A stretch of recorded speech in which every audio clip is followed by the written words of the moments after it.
So hello, welcome to NGCC. ఈరోజు ట్రిగ్నామెట్రీకి సంబంధించి ఎస్ఎస్సి సిజిఎల్ టైర్ 1 2024లో అయిన షిఫ్ట్ 3 క్వశ్చన్ చూస్తున్నాం. క్వశ్చన్ ఏంటి అని అంటే secant alpha plus tan alpha by secant alpha minus tan alpha is equals to 7/4 find cosecant alpha. So ఇలా ఇస్తాడు క్వశ్చన్. ఇక్కడ ఇచ్చినటువంటి ఈ రిజల్ట్ ఏదైతే ఉందో ఈ రెండింటిని సీకెంట్ టాన్ ఈ రెండింటిని డివిజన్ చేస్తే వచ్చేటటువంటి వాల్యూ అవుతుంది. సో ఇలాంటి క్వశ్చన్లు ఎట్లా చేసుకుంటారంటే కాంపోనెంట్ డివిడెండ్ ప్రొసీజర్లో చేయండి. కాకపోతే టైం ఎక్కువ పడుతుంది కాబట్టి సింపుల్గా ఈ వాల్యూను రెండింటిని కూడా ఒకసారి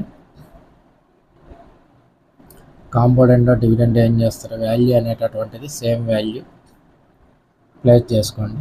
ఒకసారి డినామినేటర్ని ప్లస్ చేయండి, ఒకసారి డినామినేటర్లో మైనస్ చేసుకోండి. 7 + 4 11 by 7 - 4 3. This is the answer. ఇక్కడ మనకి ఏ వాల్యూ పెద్దది ఎక్కడిచ్చాడు అనేటటువంటిది ఇంపార్టెంట్. ఫర్ ఎగ్జాంపుల్ ఇదే మనకు 4/7 అయింది అనుకోండి, 4 + 7/4 - 7 అంటే అట్లాంటప్పుడు -11/3 అవుతుంది. సో ఇప్పుడు పెద్ద వాల్యూ పైన ఇచ్చారు కాబట్టి ప్లస్ అవుతుంది, లేదంటే మైనస్ అవుతుంది. సో ఈ క్వశ్చన్లలో మహా అంటే ఇంకా ఇవ్వాలనుకుంటే ఎట్టి ఇచ్చిండొచ్చు అంటే sin alpha plus cos alpha by sine alpha minus cos alpha. So ఏదో వాల్యూ ఇచ్చేస్తాడు, you have to find out. So ఇచ్చేసి you have to find out ఏ వాల్యూ అడగచ్చు, టాన్ ఆల్ఫా అడగచ్చు, ఎందుకంటే సైన్ బై కాస్ ఇస్తే టాన్ అవుతుంది.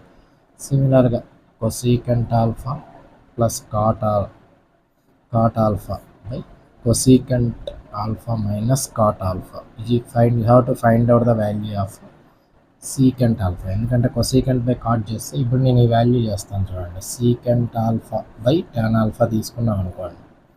Secant అంటే 1/cos ఆల్ఫా బై టాన్ అంటే sine alpha by cos alpha. Cos cancel అయిపోతే 1/sin బికమ్స్ కొసెక్ ఆల్ఫా. కాబట్టి ఈ వాల్యూస్ రెండు డివిజన్ చేస్తే ఏ వాల్యూ వస్తుందో అది ఇక్కడ ఇస్తుంది. సో ఇది కాకుండా ఈ రెండు క్వశ్చన్లలో ఇచ్చే అవకాశం ఉంది. ఇలాంటి క్వశ్చన్లు వచ్చినప్పుడు ఇలా చేసుకోండి. Thank you.